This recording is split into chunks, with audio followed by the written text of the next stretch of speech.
So, hi everyone. This month on the Pep Talk, I'm super excited to introduce you to Adrian, who is the MD of our So welcome, Adrian. Hey Georgie, thanks so much for having me. Pleasure. Now, and today we're going to be discussing why content is super valuable for targeting customers at kind of all stages of their journey with the brand through the sort of the lifecycle marketing funnel. So I'm really excited to dive straight into that. But I guess as a starting point, could you give us a little bit of background into our and your role there and what the business does? Yeah, absolutely. So I run an agency called our I am the managing director, as we were just discussing. I'm a new fledgling agency. We're 2 years in. I wear many hats, so I work on everything from content creation to delivery to new business initiatives, hiring, and our own kind of product and service development and everything really. And just to give you a bit of background about our we are a content agency of sorts. A lot of our outputs are around go-to-market activity, sales enablement, assets for launch campaigns, so videos, social assets, pitch decks, sometimes for startups and scale-ups, and any content for the for products themselves. So whether that be a digital service of some kind or content that accompanies a product, such as content or whatever that might be. So content in all its forms. And I think the one unique thing about us is that we focus on something called in-housing or embedded teams. So the way we deliver our work is in collaboration with our clients, as most agencies, but we tend to put people in their environment. So we might set up a content team for an organization for a 2 to 3 month period to help on a specific launch or campaign or initiative. And then we stand that team down and kind of reassemble and put them somewhere else. So it's a content agency with a bit of a kind of resource slant on it. Yeah, okay, that's really interesting. I bet that's really valuable for the brands you're working with as well.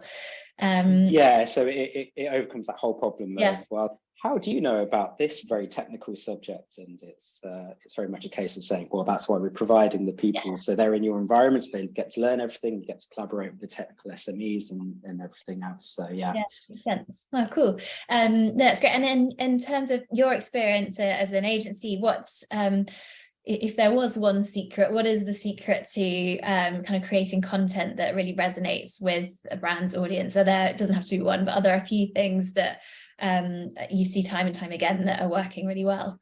So just as much content as possible on TikTok. No, I'm joking. I think my answers are way more boring than that. I think the way we approach stuff and what I think is helps success is 3 things. So we often approach content with a top-down approach. So making sure whatever you're doing, whatever channel, ignore that to start with, but make sure you're focused on positioning, messaging, or the high-level concept, whether you're doing a campaign or a company launch, whatever it might be. And I think this really helps for avoiding creating content for content's sake. And I have a background in performance marketing and SEO is how I first started. So often I was creating very tactical content, but over the years have learned to go, actually, what's the starting point? What's the idea? What's the story behind everything that can then be disseminated across any assets that you're creating? And that's going to really help with having a better impact and more meaningful impact on the audience. I think the second thing I would say is ensuring that you've got the right information and also doubling down on testing that information with your clients or with whoever's providing the information and ensuring it's right. And then the third thing, super boring, but just the right processes and foundational documents in place. And I think we've all been in that situation where there's no tone of voice, there's no brand guidelines, there's no messaging house document, but having that all in place and it can be done in a very simple way helps. And I think all 3 of those things together is going to set you up for success. Yeah, I think you're so right. Having the tone of voice and at least a sort of really good framework of what the brand should stand for and sound like is almost kind of mission critical to getting the rest of it right, isn't it? I think it's so easy for brands to sort of go head first and just creating content and then think, oh, there's not that much consistency with actually what we're producing. Exactly. Cool. And from your perspective, what are the sort of critical elements that all brands should think about when creating their content marketing strategy? Are there a few sort of key things there that you recommend? Yeah, I think first of all, determining what content strategy is often quite helpful, just because not everyone knows, and even as a content by trade, a content strategist going in and meeting other content strategists, that everyone has a slightly different perspective. And I've worked on, as I say, more performance marketing campaign initiatives where it's been looking at search intent, and then creating content off the back of it. But I've also worked on content strategy projects where it's about building a tool, and it's about looking at the information architecture, and actually it's about ensuring the user experience is as good as possible. And actually you don't want certain users in certain areas of this service or platform, and how do you navigate all of that? So it's really thinking about content strategy on a really high level, ensuring that whatever you're doing, for tying it back to business goals, and looking at what those goals are, gathering all the information that you need to, analysing it, building some sort of rationale, and then planning and maintaining that content strategy. And then I assume there'll be some sort of creation or production at the end of it. That's the right way to think about it. And I would also say check out Christina Halverson's podcast and the events that she runs. She's like queen of content strategy, and I would encourage everyone to kind of the content strategy and content community as a whole. There's actually like loads of great thought leaders in it, and that have these kind of discussions. So get involved in community is also what I'd say. Yeah, cool. And other than throwing everything on TikTok, are there any other key things being working well at the moment from a content perspective? Yeah, I think having a point of view is a strong point of view that stands out. It is always good, and being authentic in all the content that you're creating is quite important. And I think some brands may be taking that to mean that, climate change or whatever, let's create some content around that. And it's, that's not necessarily being authentic, but I think that's the key thing. And maybe it's not just for brands, but agencies as well. I'm sure you've heard a lot about, trying to do good. And I think we've also just done some research around